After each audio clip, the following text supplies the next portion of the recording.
અમદાવાદની વાત કરીએ તો અમદાવાદના સુભાષ બ્રિજના જૂના સ્ટ્રક્ચરના રિપેરિંગ અને 2 લેનના નવા રોડના નિર્માણ માટે મ્યુનિસિપલ કોર્પોરેશન દ્વારા રૂપિયા 232 કરોડનું ટેન્ડર જાહેર કરવામાં આવ્યું છે, જેમાં પહેલીવાર જે કંપનીને કોન્ટ્રાક્ટ મળશે તે કંપનીએ જ ડિઝાઇન તૈયાર કરવાની સાથે બાંધકામ પણ કરવાનું રહેશે અને ડિફેક્ટ લાયબિલિટીનો સમય 10 વર્ષનો રાખવામાં આવ્યો છે અને ટેન્ડરની શરત મુજબ જૂના બ્રિજના સુપરસ્ટ્રક્ચરને તોડી સ્ટીલ કોમ્પોઝિટ ગર્ડરનો ઉપયોગ કરાશે, જ્યારે સમગ્ર પ્રોજેક્ટ 2 વર્ષમાં અને જૂના બ્રિજનું કામ 9 મહિનામાં પૂરું કરવાનું રહેશે અને અગાઉ કરવામાં આવેલા rebound hammer, ultrasonic plus velocity અને કાર્બનેશનલ ડેપ્થ અને ક્રોકિંગ કોર ટ્વિસ્ટમાં બ્રિજના મોટા ભાગમાં અસમાનતા અને શંકાસ્પદ સ્થિતિ સામે આવી હતી, જેના કારણે નવા બાંધકામ માટે મજબૂત ડિઝાઇન અને પ્રૂફ ચેકિંગ અનિવાર્ય બનાવવામાં આવ્યું છે.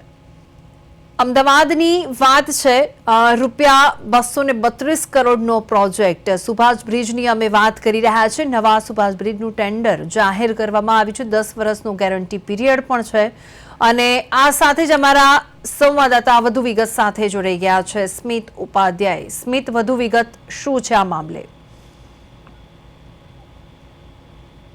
જી, સુભાષ બ્રિજ જે છે તેની ગેરંટી પીરિયડ જે હોય છે તે 10 વર્ષનો રહેશે તેવું પણ કહેવામાં આવ્યું છે. કંપની જે ડિઝાઇનને તૈયાર કરશે, જે કંપનીને જે ટેન્ડર આપવામાં આવ્યું છે તે જ કંપની ડિઝાઇન તૈયાર કરશે અને 232 કરોડનું જે ટેન્ડર પાસ કરાયું છે, જે સોમવારે જે ટેન્ડર પાસ કરવામાં આવ્યું હતું અને સુભાષ બ્રિજના જૂના સ્ટ્રક્ચરના રિપેરિંગ અને 2 લાઇનના નવા રોડને તૈયાર કરવાનું ટેન્ડર મ્યુનિસિપલ કોર્પોરેશને જાહેર કર્યું છે. પહેલીવાર જે કંપનીને કોન્ટ્રાક્ટ મળે તે જ કંપની બાંધકામના સાથે ડિઝાઇન પણ તૈયાર કરવાની રહેશે તેવું પણ અંદર જણાવવામાં આવ્યું. સાથે જ ડિફેક્ટ જે લેબોરેટરી હોય છે તેને પણ બાંધકામ ખામીની જવાબદારીઓ જે હોય છે તેને પણ સંભાળવાની રહેશે.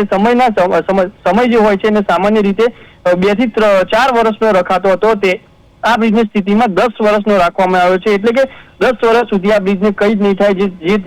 જે કંપનીની જવાબદારી રહેશે, જે ટેન્ડર જે કંપનીને મળ્યું છે તેની જવાબદારી રહેશે. એટલે કે બ્રિજ તૈયાર કર્યા બાદ 10 વર્ષ સુધી બ્રિજની જવાબદારી ટેન્ડર લેનારી કંપનીની જ રહેશે.